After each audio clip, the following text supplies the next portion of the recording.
جو اللہ کو پکارتے ہیں، جو اللہ والے ہیں، جو چٹائیوں پر بیٹھ کر کے روکھی سوکھی کھا کر کے آپ کے جھونپڑی میں بیٹھ کر کے آپ کے بچوں کو ایمان اور اسلام اور دنیا کی سب سے بڑی دولت دے رہے ہیں، آپ ان کو سب سے حقیر سمجھتے ہیں۔ ایک بیٹا ڈاکٹر ہو گیا، پورے نہیں کماتے، ہر جلسے میں کرتے ہیں۔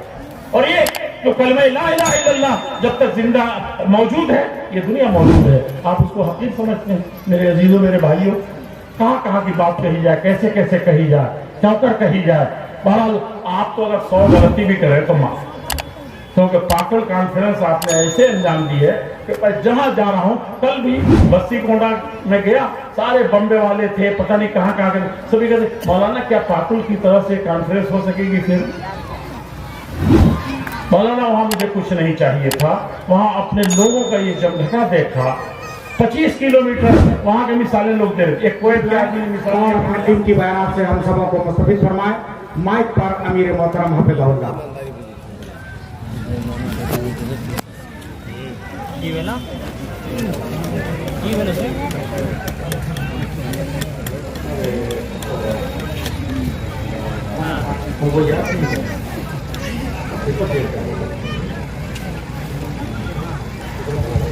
السلام علیکم ورحمۃ اللہ وبرکاتہ۔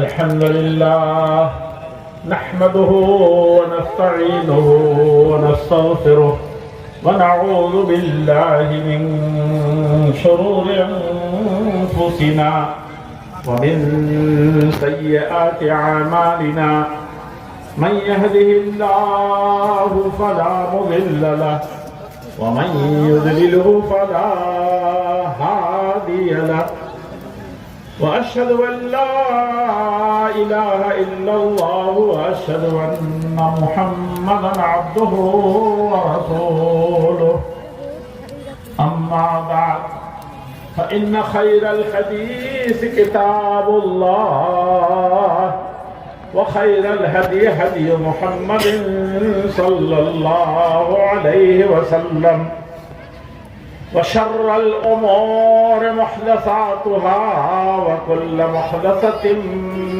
بدعة، وكل بدعة ضلالة، وكل ضلالة في النار۔ أعوذ بالله من الشيطان الرجيم، بسم الله الرحمن الرحيم۔ يا أيها الذين آمنوا اتقوا الله حق تقاته ولا تموتن إلا وأنتم مسلمون۔ يا أيها الناس اتقوا ربكم الذي خلقكم من نفس واحدة وخلق منها زوجها وبث منهما رجالا كثيرا ونساء، واتقوا الله الذي تساءلون به والأرحام، إن الله كان عليكم رقيبا۔ يا أيها الذين آمنوا اتقوا الله وقولوا قولا سديدا يصلح لكم أعمالكم ويغفر لكم ذنوبكم، ومن يطع الله ورسوله فقد فاز، ومن يطع الله ورسوله فقد فاز فوزا عظيما۔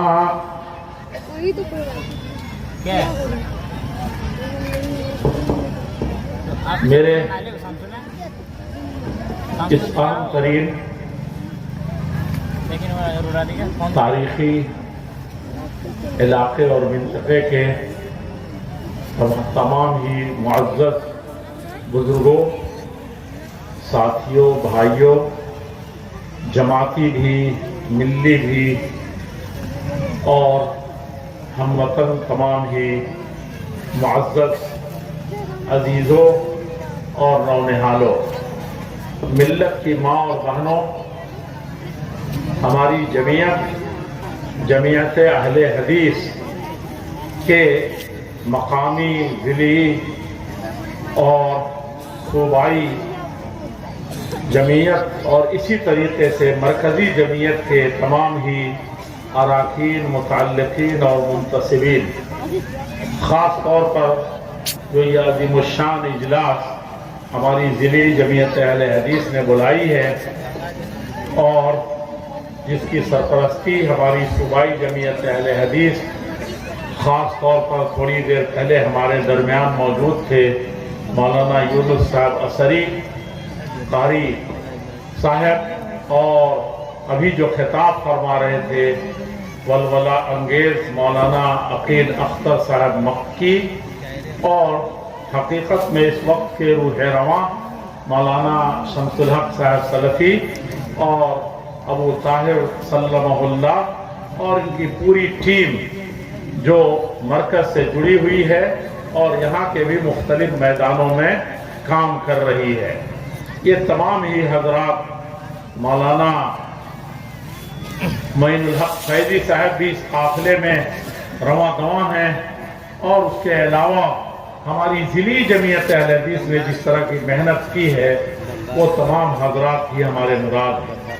اور حقیقت یہ ہے کہ ہماری وہ علماء کرام جو خطبہ اعظام کی حیثیت سے یہاں اکٹھا ہوئے ہیں، اس علاقے کے بھی اور دور دراز سے آئے ہوئے تمام ہی خطبہ حضرات، مقررین حضرات، اور جن کو اللہ جل شانہ نے یہ توفیق بخشی ہے کہ روئے زمین پر جو سب سے بہتر کام ہے دین کی طرف، اللہ کی طرف لوگوں کو بلانے کا، وہ کام وہ ہر طریقے سے انجام دینے کی کوشش کر رہے ہیں، اسی شوق نے، اسی محبت نے، اسی جذبے نے اور اسی یقین نے کہ یہی سب سے اچھا کام ہے، ان کو یہاں اسٹیج پر لا کر کے کھڑا کر دیا ہے۔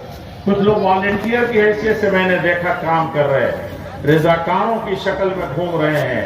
یہ یقیناً ہماری جماعت کے لیے، ہمارے ملک و ملت کے لیے ایک بہت ہی بہترین سرمایہ ہے۔ ہمارے مدارس جو اس علاقے میں ہے، خاص طور پر اصلاح المومنین برہیٹ، جس کا میں ایک حصہ رہا ہوں، اس وقت میں بنارس جامعہ سلفیہ میں پڑھاتا تھا، اور اس کے ابتدائی دنوں سے ہی آج سے 35 سال پہلے عین نوجوانی کے زمانے سے میرا اس ادارے سے تعلق تھا، اور اسی طریقے سے دیگر جو اس منطقے میں ہمارے مدارس اسلامیہ ہیں، اس کے مدرسین ہیں، اس کے منتظمین ہیں، اس کے طلبہ ہیں، اس کی طالبات ہیں، یہ سب حقیقت میں ہمارے شکریہ اور ہر طرح کی تعریف اور ہر طرح سے ہماری دعاؤں کے مستحق ہیں کہ انہوں نے ہر نیک کام میں اپنے آپ کو پیش کیا ہے۔ اور جیسا کہ مولانا عقیل صاحب نے بتایا کہ ہم نے دن میں یہ تجربہ کیا ہے کہ دن کا جلسہ کیا جائے۔ ظاہر بات ہے مجھے بھی اندازہ نہیں تھا کسی بھی طریقے سے کہ یہاں اس طریقے سے لوگ اکٹھا ہوں گے۔ مردوں کے بارے میں تو آپ کے اندر جو جوش ہے، جذبہ ہے، جو میں نے دیکھا ہے، حقیقت میں دیکھا ہے آپ کے اندر جوش اور جذبے سے۔ اس وقت بنگال کسی طریقے سے، اور بنگال کا یہ خطہ جو جھارکھنڈ کے نام سے مشہور ہو گیا اور جو بہار اور بنگالہ کا خطہ کہلاتا تھا، ایک طرح سے مایوس تھا۔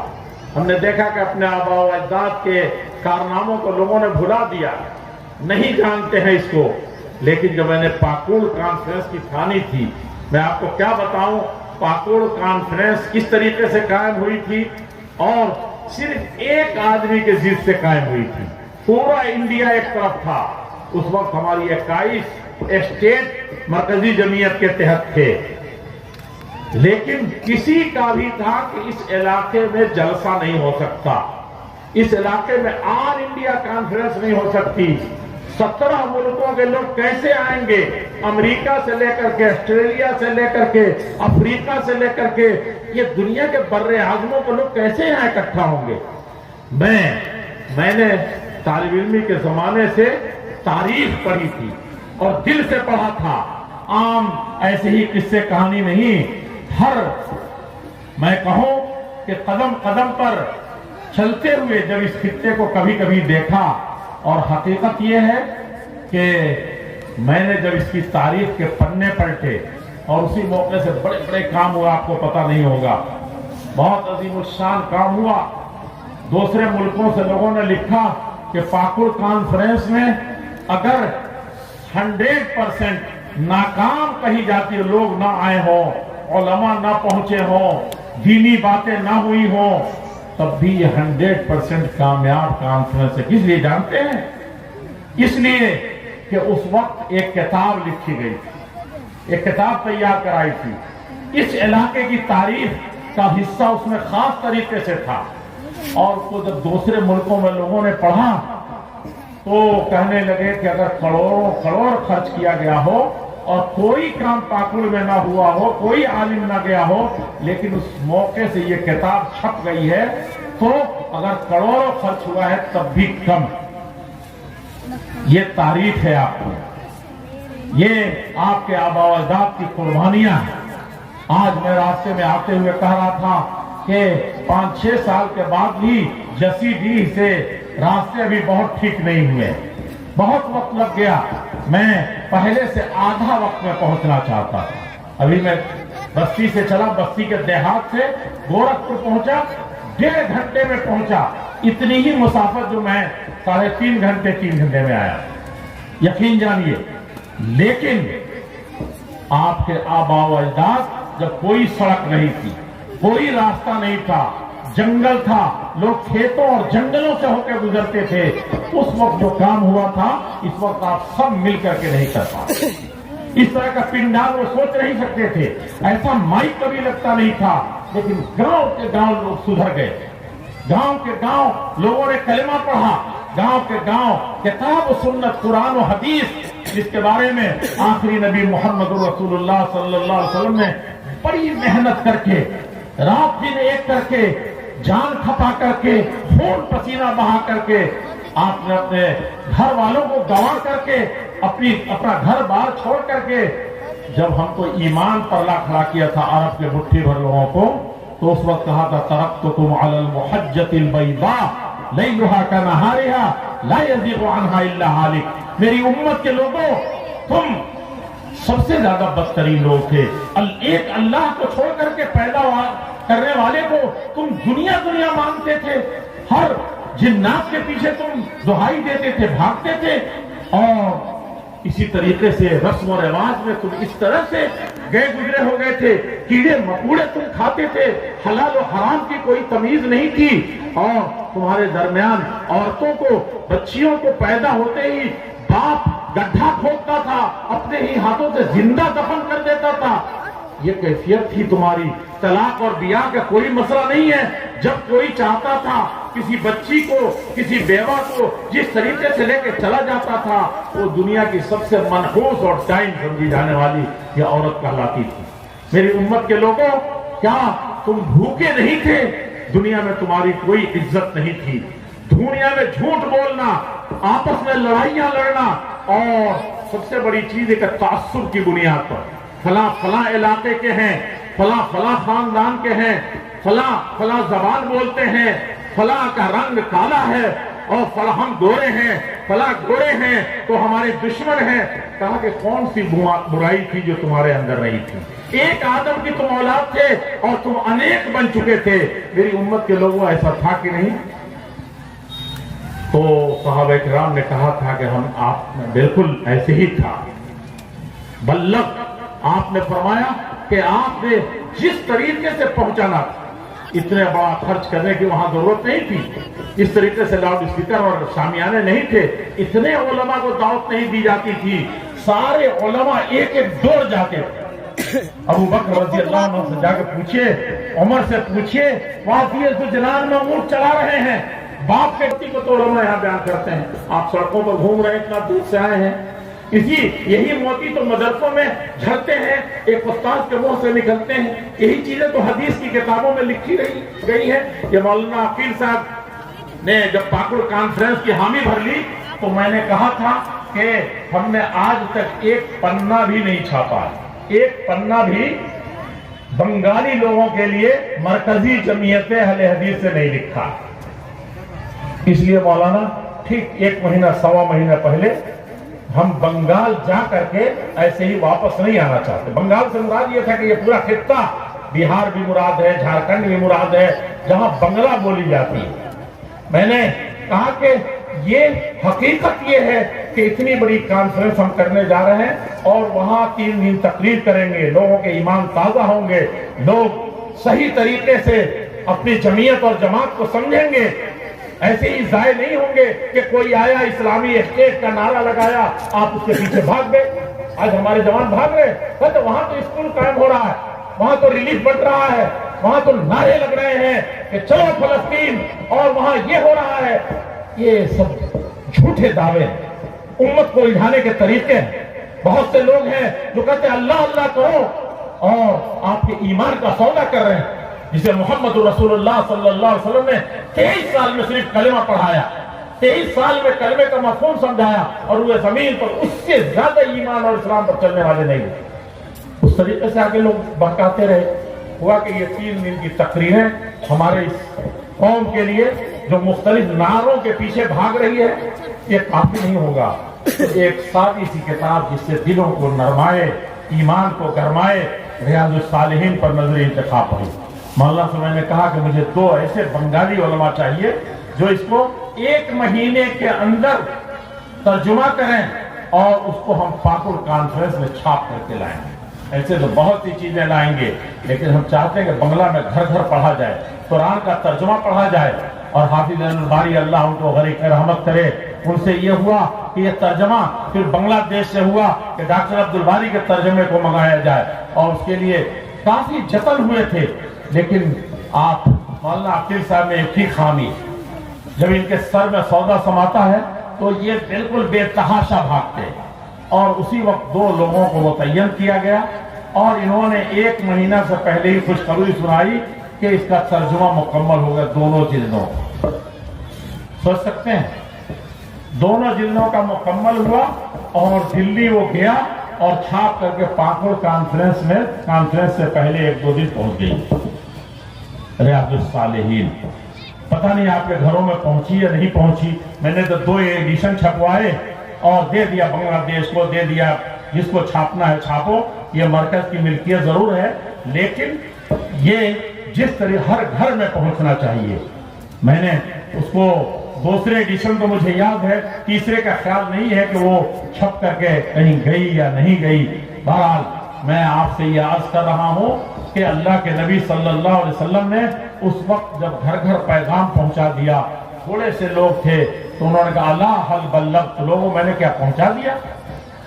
تو انہوں نے کہا کہ بلغت، آپ نے اسے پہنچا دیا ہے، بلغت الرسالہ، جو اللہ تعالیٰ کی طرف سے آپ کو میسج، سندیش، جو پیغام دیا گیا تھا، آپ نے ایک ایک آدمی تک پہنچایا، آپ نے رات دن ایک کر دیا۔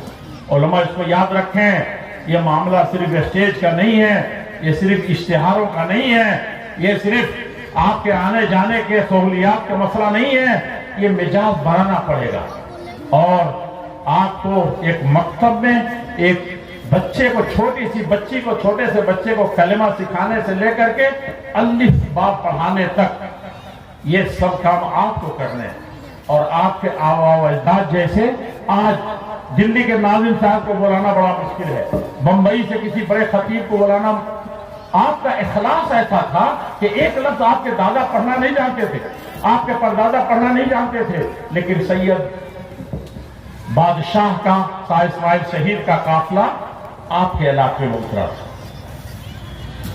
سید احمد شہید کا قافلہ یہاں اترا تھا، اور سب سے زیادہ جو لوگ ملے، سب سے زیادہ جو ایمان پر آنے والے ملے، وہ اس علاقے کے کہنے کو جائے تھے۔ ان کا وہ اللہ کے کلمے کو کی قیمت کو جانتے تھے، اور وہ جانتے تھے کہ یہ جب جان جائیں گے تو ان کے سارے جھگڑے ختم ہو جائیں گے۔ اس لیے دیش کی آزادی میں ہندو مسلم کبھی متفق نہیں ہو سکے، سراج الدولہ لٹتا رہا، دوسرے تماشے دیکھتے رہے۔ یہ بہادر اس سرزمین پر اپنی پوری قوت صرف کی، انگریزوں کے چھکے چھڑا دیے، لیکن ہم نے کہا تھا کہ نہیں، ہم آپس میں لڑیں گے، بٹیں گے، غلامی کی زندگی گزاریں گے۔ کیا ہوا ایسا؟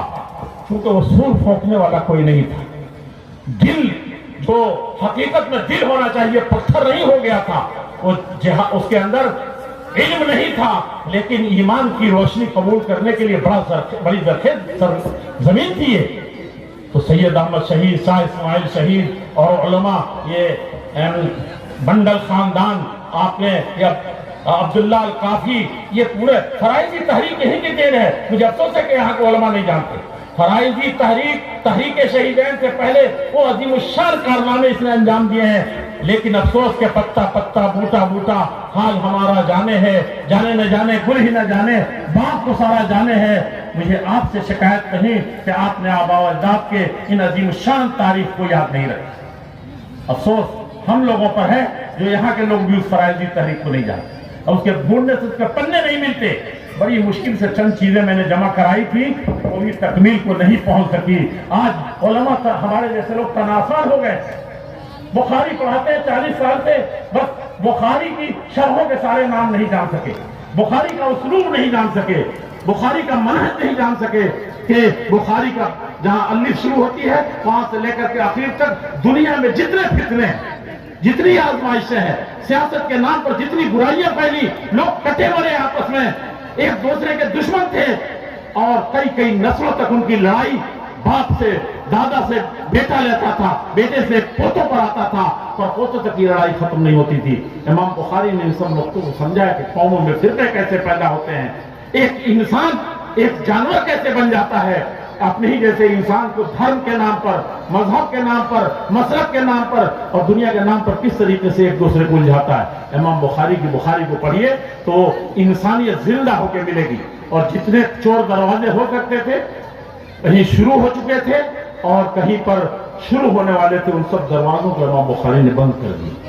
ہمارے علماء اسی طریقے کے پڑھتے تھے۔ سید نذیر حسین محدث دہلوی اسی خطے سے اٹھا تھا، ساری دنیا میں۔ آپ نے ابھی کل پرسوں سنابل کا ذکر آیا تھا، سنابل میں ایک تقریر آپ نے سنی تھی، ایک عرب آ کر کے کہا تھا، للکار کر کے بول رہے تھے، وہ بہت زور سے بول رہے تھے، ہمارے یہاں پہلے ہم سے ملے تو وہی بات کہی، وہاں جا کے وہی بات کہی، جمعیت اہل حدیث میں آ کر کے وہی بات کہی، بمبئی کو وہی بات کہی، اور بہت زور سے یہ بات کہی تھی کہ اہل حدیثوں، دنیا بخاری تو جانتے نہیں تھی، بھلا چکی تھی، تم نے اس کو پھیلایا، فتح الباری تم نے پھیلایا، حدیث کی کتابیں، تفسیر کی کتابیں ساری دنیا میں تم نے بانٹا، اور اس بانٹنے میں ایک ادنا سپاہی سے لے کر کے، ایک ادنا پیسہ سے لے کر کے، یہ سب سے زیادہ اس خطے سے یہ مال گیا، سب سے زیادہ جوان اس خطے سے گئے۔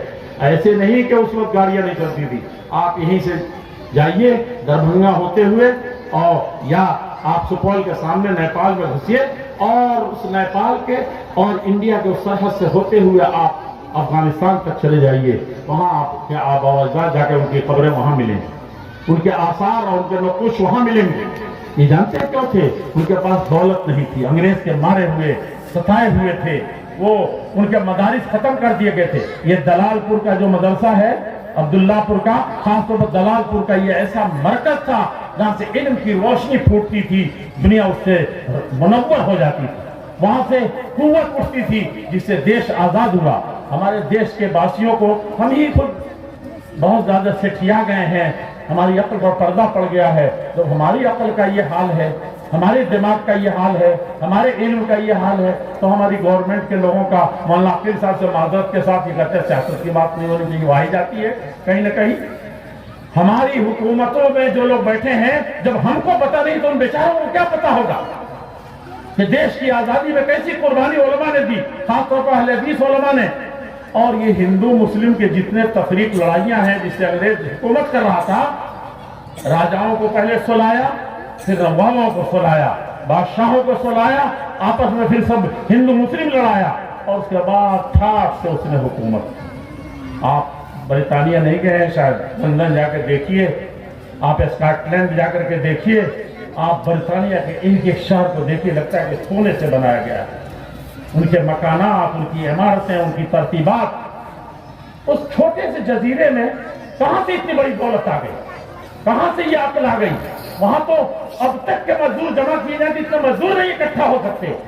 یہ سب جانتے ہیں ہندوستان کی دولت تھی جس کے بارے میں دنیا میں مشہور تھا.